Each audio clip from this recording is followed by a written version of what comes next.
And welcome back to my channel. उम्मीद करती हूँ कि आप सब बिल्कुल ठीक होंगे और खैरियत से होंगे। तो जी आज मैं आप लोगों के साथ शेयर करूंगी अपनी वीकेंड की फुल डे रूटीन और साथ साथ आप लोगों के साथ कुछ काम की बातें भी शेयर करूंगी। और आई एम श्योर कि इस वीडियो से आपको थोड़ी बहुत मोटिवेशन तो जरूर मिलेगी, क्योंकि हम सभी को यही शिकायत होती है कि हमारे पास काम बहुत ज्यादा होते हैं, टाइम हमारे पास होता नहीं है और बहुत कम टाइम में हम सभी को बहुत सारी चीजों को मैनेज करना होता है। तो किस तरह से हम अपनी डेली रूटीन को और अपने रेगुलर लाइफ को स्ट्रेस फ्री बना सकते हैं, इन सारी बातों पर आज आप लोगों के साथ बात होगी। तो चलिए guys, without any further dues let's start the video. तो जनाब वीडियो स्टार्ट कर रही हूँ मॉर्निंग से और ये है हमारा वीकेंड। तो वीकेंड में कुछ ऐसे तरह से ही होता है। मैं सबसे पहले मॉर्निंग में उठ जाती हूँ और जो मेरे सारे काम होते हैं उनको मैं मॉर्निंग से ही स्टार्ट करना शुरू कर देती हूँ। लेकिन सारे काम स्टार्ट करने से पहले सबसे पहले मैं एक हेल्दी ब्रेकफास्ट लेने की कोशिश करती हूँ। कोई लंबा चौड़ा काम झाम वाला मेरा ब्रेकफास्ट नहीं होता। मोस्टली या तो वो डेट्स होते हैं, खजूर, या फिर होती हैं फिग्स, इंजीर। और मैं पानी में सोक नहीं करती हूँ। अगर आप चाहें तो इंजीर को आप पहले से ओवरनाइट पानी में सोक कर सकते हैं। तो इन दोनों चीज़ों के बहुत ज़्यादा बेनिफिट्स हैं। तो यहाँ पे समटाइम्स मैं 2 या 3 खजूर ले लेती हूँ। और मेक श्योर करें कि आप पानी का इंटेक लाजमी करें। और मेरी पूरी कोशिश ये होती है कि मैं दिन भर में ज़्यादा से ज़्यादा पानी का इस्तेमाल ज़्यादा करूँ, आई मीन इंटेक में ज़्यादा करूँ पानी का। और यहाँ पर मैं जल्दी से क्विक से अपना ब्रेकफास्ट कर रही हूँ। और दिन भर के जो काम होते हैं मैं रात को सोने से पहले ही उन सारे कामों को प्लान कर लेती हूँ। तो हमें इसी तरह से ही करना चाहिए कि ख़ासकर जो हमारी कुकिंग का जो स्केड्यूल होता है, सबसे ज़्यादा टाइम हमारा इस सोच में ही गुजर जाता है कि हमें खाने में क्या बनाना है, चाहे वो वीकडेज़ हो या वो रेगुलर वीकेंड की रूटीन हो। तो मेरी पूरी कोशिश ये होती है रात को सोने से पहले या एक दिन पहले ही मैं अपना सारा मेन्यू डिसाइड कर लेती हूँ। ज़ाहिर है बच्चों की छुट्टी होती है, स्कूल से ऑफ होता है, तो वो हमारा आउटिंग का डे भी होता है, मोस्ट लाइकली सैटरडे को। तो प्लानिंग करना बहुत ज़रूरी है। आप एक दिन पहले ही अपने वीकेंड की या रेगुलर जो हमारा वीकडेज़ होता है उसकी आप पहले से प्लानिंग कीजिए। अपने कामों को तरतीब से करने की कोशिश कीजिए। बहुत छोटी छोटी सी बातें हैं जिन्हें हम फॉलो करें तो हम अपना टाइम बहुत ज़्यादा सेव कर सकते हैं। सबसे पहले जो सबसे बेस्ट टिप मैं आपको देना चाहूँगी, रात को टाइम पर सोना। कोशिश कीजिए कि 24 आवर्स में से आप 7 to 8 आवर्स रात में कंप्लीट नींद ले लीजिए। तो इस तरह से करने से आप पूरे दिन बिल्कुल फ्रेश रहेंगे। और जब हम फ्रेश होंगे तो हमारे घर के सारे काम बहुत आसानी से और तरतीब के साथ होंगे।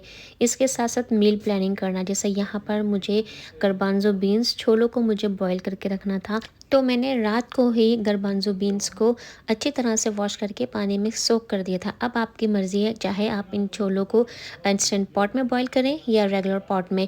इस तरह से पहले से किसी भी चीज़ को, किसी भी काम को प्रिपेयर करने से आपका जो काम है वो बहुत ज़्यादा आसान हो जाता है। इसी तरह से दूसरी मील प्लानिंग भी हमको पहले से ही कर लेनी चाहिए। जैसे मेरा आज प्लान था कि मुझे आज वीकेंड पे बनानी थी कढ़ाई चिकन, तो उसके लिए चिकन का मीट मैंने रात को काउंटर पे रख दिया था। हमारे यहाँ पे वेदर काफ़ी कोल्ड होता है तो इस तरह से हमारा मीट ख़राब नहीं होता। तो अब जब मैं सुबह उठी हूँ तो जो चिकन है वो आराम से मैंने वॉश कर लिया, क्योंकि चिकन का जो मीट है वो अच्छी तरह से डिफ्रोस्ट हो चुका था। इस तरह से आप अपना काफ़ी हद तक टाइम सेव कर लेंगे। अब मैं आप लोगों के साथ एक क्विक सी रेसिपी भी शेयर कर रही हूँ कढ़ाई चिकन की। अच्छा, इस कढ़ाई चिकन की रेसिपी आपको थोड़ी सी डिफरेंट लगेगी क्योंकि मैंने इसमें अनियन का यूज़ किया है। आप लोग एक दफ़ा इस तरह से कढ़ाई चिकन ज़रूर बना के देखिएगा, आपको बहुत अच्छी लगेगी। कढ़ाई चिकन में थोड़ी सी अनियन ऐड करने से जो मसाला है और जो ग्रेवी है वो बहुत अच्छी बनती है। तो मैंने ऑयल लिया था, उसमें बारीक बारीक मैंने सिर्फ थोड़ी सी अनियन ऐड की थी। जब अनियन आपकी सॉफ्ट हो जाएगी तो आप उसमें चिकन ऐड कर दीजिएगा और उसको अच्छी तरह से भून लीजिएगा। फिर उसके बाद हम इसमें सारे घर के मसाले ऐड करेंगे। अदरक लहसुन का पेस्ट, हल्दी और क्रश पेपर, पिसा हुआ धनिया, पिसा हुआ ज़ीरा, और अगर आप लोग चाहें तो इसमें कश्मीरी लाल मिर्च का भी इस्तेमाल कर सकते हैं। इन सारे मसालों को हमें अच्छी तरीके से भून लेना है। जब ये मसाले भुन जाएंगे तो अपने टेस्ट और ज़रूरत के हिसाब से आप इस तरह से इसमें टमाटरों को ऐड कर दीजिएगा। तो टमाटर को थोड़ा सा बड़े साइज़ में कट करना है और उनकी जो स्किन है वो वाला साइड हमें नीचे की तरफ रखना है, ताकि स्टीम से जो टमाटर की जो स्किन है वो ईज़िली आप रिमूव कर सकें। तो मैंने टमाटर ऐड कर दिए थे और उसको भी मैंने कवर करके कुछ टाइम के लिए पकने के लिए रख दिया था। और उसके बाद ही देखें, जैसे ही मैंने लिड को रिमूव किया है तो बड़े आसानी से हमारे जो टमाटर की स्किन है वो ईज़िली रिमूव हो गई है। तो इस तरह से टमाटर की स्किन रिमूव करने के बाद आप इसी पानी में में अच्छे तरीके से टमाटरों को भून लीजिएगा।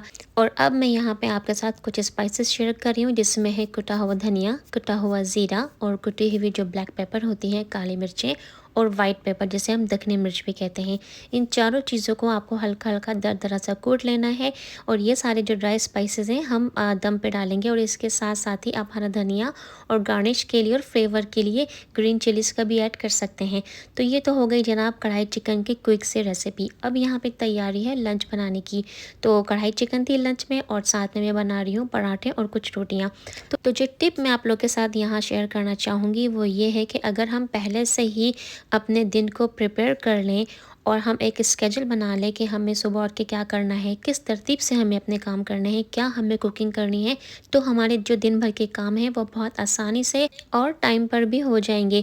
बजाय इसके कि हम अपना पूरा टाइम सिर्फ इसी सोच में ही गुजार दें कि अब हमें कौन सी चीज़ बनानी है और उसके लिए घर में सामान है भी या नहीं।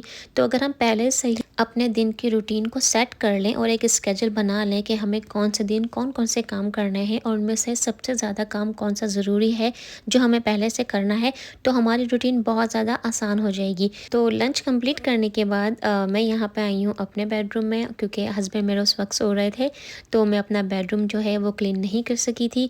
तो अब मैं यहाँ पे आके सबसे पहले अपना बेडरूम को टाइडी अप कर रही हूँ। और बच्चे जो हैं अभी डाइनिंग टेबल पर अपना लंच एंजॉय कर रहे थे। तो टाइम को मैंने बिल्कुल वेस्ट नहीं किया और मैं इसी तरह से अपने टाइम को मैनेज करती हूँ। जब तक बच्चे अपना लंच फिनिश करेंगे उतने टाइम तक मैं यहाँ पे अपने बेडरूम को क्लीन कर लूँगी। एक्चुअली बेडरूम तो क्लीन ही होता है लेकिन बेडरूम को सेट करना होता है, क्योंकि जो मेरी क्लीनिंग रूटीन है वो मैं मॉर्निंग में नहीं करती हूँ। क्लीनिंग रूटीन मेरी नाइट टाइम पे होती है डिनर के डिश वॉशिंग करने के बाद। तो ये भी एक बहुत अच्छी टिप है। नॉर्मली हमारे घरों में जो हमारी क्लीनिंग होती है, जैसे फ्लोर को क्लीन करना, फ्लोर को स्वीप करना या मॉप लगाना, वो मॉर्निंग में होता है, लेकिन मैं ऐसा नहीं करती हूँ। मैं ये सारे काम रात में ही कर लेती हूँ और जब मैं मॉर्निंग में उठती हूँ तो घर पूरा क्लीन होता है।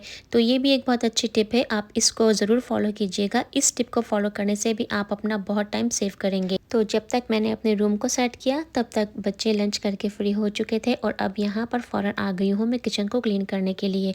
तो देखिए हमारे पास सबके घरों में सेम ही काम होते हैं। हाँ, किसी घर में ज़्यादा और किसी घर में थोड़े कम होते हैं, लेकिन इसका मतलब ये हरगिज़ नहीं है कि हम हमेशा सिर्फ कंप्लेन करें और कंप्लेन करने के साथ साथ हमारे जो काम है वो स्लो हो जाए। नहीं, बल्कि समझदारी इसी में है कि हम अपने टाइम को मैनेज करना सीखें। और कभी कभार तो ऐसा भी मुझे लगता है कि हमारे पास काम इतने ज़्यादा नहीं होते जितना हमें उन कामों को करने का स्ट्रेस होता है कि हमें ये काम भी करना है, हमें वो काम भी करना है। लेकिन हम ये नहीं सोचते कि हम इतना टाइम सिर्फ सोच में ही वेस्ट कर रहे हैं। और कितना ही अच्छा हो कि हम उस सोच में टाइम वेस्ट करने के बजाय हम उसी टाइम को प्रोडक्टिव बना लें और हम उसी टाइम पे अपने बहुत सारे काम के जो इम्पोर्टेंट काम होते हैं वो हम कर सकते हैं। तो देखिए यहाँ पर किचन पूरा क्लीन हो चुका है और अब मुझे जाना था बाहर ग्रोसरी करने के लिए। और ये था आज सैटरडे का दिन, तो हमें ग्रोसरी भी करनी थी थोड़ी सी और थोड़ी सी हमें आउटिंग भी करनी थी। अच्छा, इस बात का ख़ास ख्याल रखें कि आपको नेचर के करीब होना है। नेचर के करीब होने से भी हम में एक बहुत ज़्यादा पॉजिटिविटी आती है, हम में जो नेगेटिव सोच होती हैं वो नहीं आती हैं। और अपनी बिजी लाइफ में से अपने लिए थोड़ा सा टाइम ज़रूर निकालें, चाहे वो 10 मिनट्स हो चाहे वो 15 मिनट्स हो। 15 to 10 मिनट्स की वॉक लाजमी कीजिए।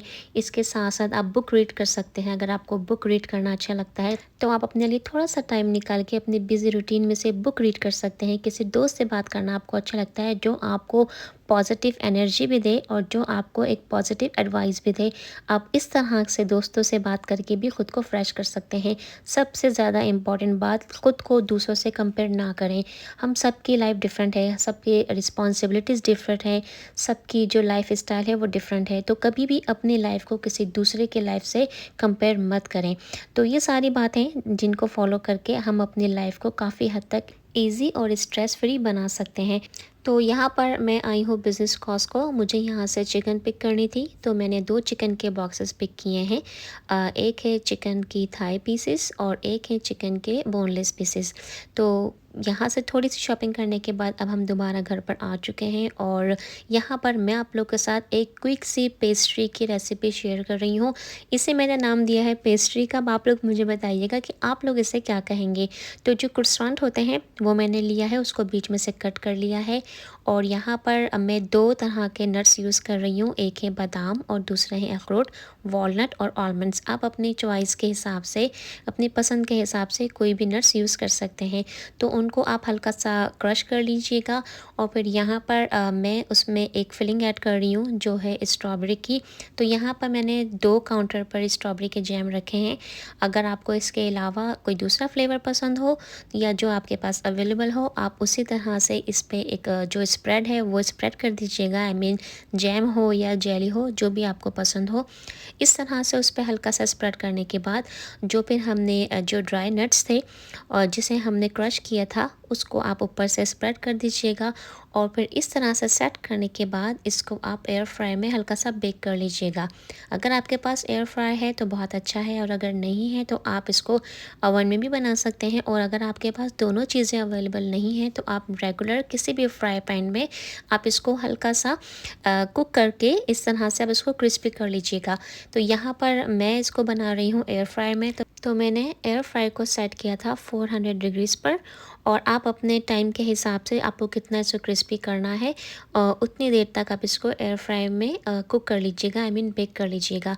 तो मैंने यहाँ पे इसको सिर्फ 4 to 5 मिनट्स के लिए रखा था 400 डिग्रीज़ पर। और जो मैंने सेटिंग रखी थी वो जो हमारे पास इसमें एक ऑप्शन होता है फ्रेंच फ्राइज़ का, क्योंकि उसमें उस वाले ऑप्शन को पिक करने से जो चीज़ें होती हैं वो क्रिस्पी हो जाती हैं। तो जब ये अच्छी तरह से क्रिस्पी हो गया था मेरे टेस्ट के हिसाब से, फिर उसके ऊपर यहाँ पर मैं आइसिंग जो शुगर होती है हमारे पास वो हल्का सा स्प्रिंकल कर रही हूँ। या आप इसमें बहुत सारी वेरिएशंस कर सकते हैं। अगर आप लोग चाहें तो इसमें हल्की सी न्यूट्रेला भी स्प्रेड कर सकते हैं। इसके अलावा अगर आप चाहें तो इसके ऊपर हल्का सा हर चीज़ का सिरप भी ड्रिज़ल कर सकते हैं। बहुत मज़े का बनता है और ये मेरी खुद की रेसिपी है, और जब भी मुझे कुछ या बच्चों को मीठा खाने का मूड होता है तो मैं ज़रूर बनाती हूँ। बहुत क्विक सी और बड़ी मज़ेदार सी ये रेसिपी है, तो आप लोग ज़रूर बनाइएगा और मुझे ज़रूर बताइएगा कि आप लोगों को ये रेसिपी कैसे लगी। तो यहाँ पर अब तैयारी है रात के खाने की, और रात के खाने में मैंने आज बनाया था पकोड़े वाली कड़ी, और साथ में बनाए थे चावल। इसके साथ साथ बच्चों के लिए मैंने थोड़ी सी चिकन बेक कर ली थी।